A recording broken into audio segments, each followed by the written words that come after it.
মানুষ কথায় বলে না, মাছে ভাতে বাঙালি। সত্যিই তাই। আমার মাছ ছাড়া মনে করেন যে ২ বার ২ দিন বা ২ গ্যাপ গেলে ২ অক্ত আমার খুবই খারাপ লাগে। আমি মাছ ছাড়া ভাত খেতে পারি না। মাছ খেতে আমার অনেক ভালো লাগে। মাছের ঝোল আমার পছন্দের একটা ফেভারিট খাবার। আর এই শাকগুলো আমি নিয়ে আসছি। আর এই শাকগুলো খুবই ভালো ছিল। আর গাছের একদম টাটকা। আর মানে একটু সার দেওয়া ছিল না, বুঝতেই তো পারতেছেন যে কিরকম। আমার কাছে এই শাকগুলো খেতে খুবই ভালো লাগে। আর বিশেষ করে মাছ দিয়ে ঝোল রান্না করে খেতে আরও বেশি ভালো লাগে। পুঁই শাকের তরকারির ঘ্রাণটা এত ভালো লাগে।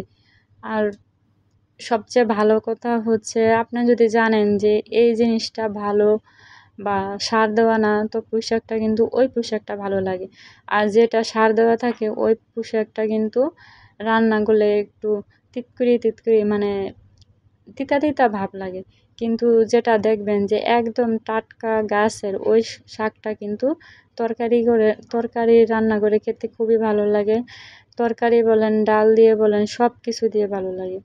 আর আমার কাছে আরও বেশি ভালো লাগে। আর মাছের ঝোল আমার সবচেয়ে পছন্দের খাবার। তরকারির মাছ খাওয়া হয় না আমাদের বাসায়, কিন্তু মাছটা খাওয়া মানে মাছের তরকারি ছাড়া ভাত খাওয়া যায় না। মাছের তরকারি খাই না, ভালো লাগে না একদম খেতে। যাই হোক, ভাজা মাছ খেতে ভালো লাগে, কিন্তু মাছের তরকারিটা খাওয়াই হয় না আর কি, এরকম অবস্থা। আর তরকারিটা সুন্দর করে হলুদের গুঁড়া, ধনিয়ার গুঁড়া আর হচ্ছে মরিচের গুঁড়া। আর আমি এক্সট্রা কোনো মশলা আমি ব্যবহার করি না। আর অবশ্যই তরকারিতে অনেকে ধনিয়ার গুঁড়া ব্যবহার করেন না, ধনিয়ার ফাঁকি অবশ্যই ব্যবহার করবেন। কারণ মাছের তরকারি, ডাল, ডিম এসবের ভিতরে ধনিয়ার ফাঁকিটা দিলে ঘ্রাণ করে তরকারি, মানে অন্যরকম একটা তরকারির ঝোলটা গাঢ় হয় আর খেতেও খুবই ভালো লাগে। খেয়ে দেখবেন, অবশ্যই ভালো লাগবে। আর শাকগুলো একদম গলে গেছে। বিশেষ করে আপনারা ভাববেন না যে শাকগুলো কম ছিল, না, প্রায় ১ কেজির মতো শাক ছিল। আর শাকগুলো মিশে এরকম মানে একটু হয়ে গেছে।